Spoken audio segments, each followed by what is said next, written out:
New York city walking tour. क्या हो अगर मैं आपसे कहूं कि न्यूयॉर्क सिटी की इमारतें आपसे बातें कर रही हैं और आप बस उन्हें सुनना नहीं जानते। गिल्डेड एज के बो आर्ट्स वैभव से लेकर आर्ट डेको की चिकनी रेखाओं तक न्यूयॉर्क की वास्तुकला एक जीवंत संग्रहालय है। मेरे साथ इस वॉकिंग टूर पर चलिए, जहां हम उन रहस्यों को खोजेंगे जो आपकी नजरों के सामने छिपे हैं और आपकी अगली सैर को समय की एक दिलचस्प यात्रा में बदल देंगे।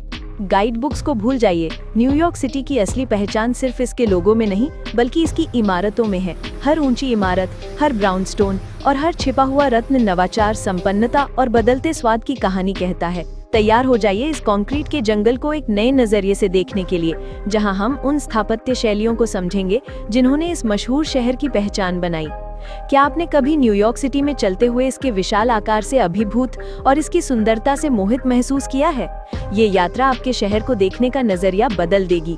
हम आम पर्यटक स्थलों से आगे बढ़कर उन अलग अलग वास्तुशैलियों को जानेंगे जिन्होंने न्यूयॉर्क को आकार दिया, ताकि आप इसकी मशहूर स्काईलाइन में छिपी कहानियों को सच में समझ सकें। न्यूयॉर्क एक जीवित इतिहास है, जहां हर युग ने अपनी छाप छोड़ी है।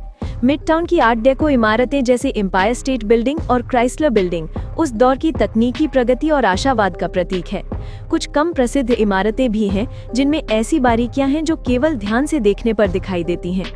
ग्रीनिच विलेज जैसे इलाकों में फेडरल और ग्रीक रिवाइवल शैली के पुराने ब्राउनस्टोन घर शहर की शुरुआती बस्तियों की कहानी कहते हैं। ग्रैंड सेंट्रल टर्मिनल जैसी बो आर्ट्स इमारतें दिखाती हैं कि कैसे न्यूयॉर्क ने 19वीं सदी के अंत में रिहायशी इलाकों से भव्य सार्वजनिक स्थलों की ओर रुख किया।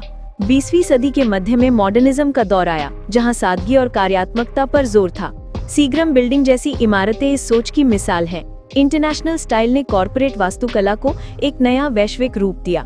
शुरू में कुछ आधुनिक इमारतों को आलोचना का सामना करना पड़ा था, लेकिन समय के साथ उन्होंने शहर की पहचान में अपनी जगह बना ली। आज न्यूयॉर्क का चेहरा फिर बदल रहा है। बिलियनेज रो की ऊंची इमारतें और सतत विकास पर आधारित नई डिजाइनें शहर के भविष्य की झलक दिखा रही हैं। स्थायी और पुनः उपयोग होने वाली वास्तुकला आने वाले समय में इसकी स्काईलाइन को नई दिशा दे रही है। अंत में ये यात्रा हमें ये सिखाती है कि हर शहर की आत्मा उसकी इमारतों में बसती है। अगली बार जब आप किसी सड़क पर चलें, तो सिर्फ आगे मत देखें, ऊपर भी देखें। हर दीवार, हर खिड़की, हर गुंबद के पीछे एक कहानी छिपी है जो सुने जाने का इंतजार करे। सब्सक्राइब करें हमारा चैनल ग्लोबल कार्टून और बेल आइकॉन पे क्लिक करें।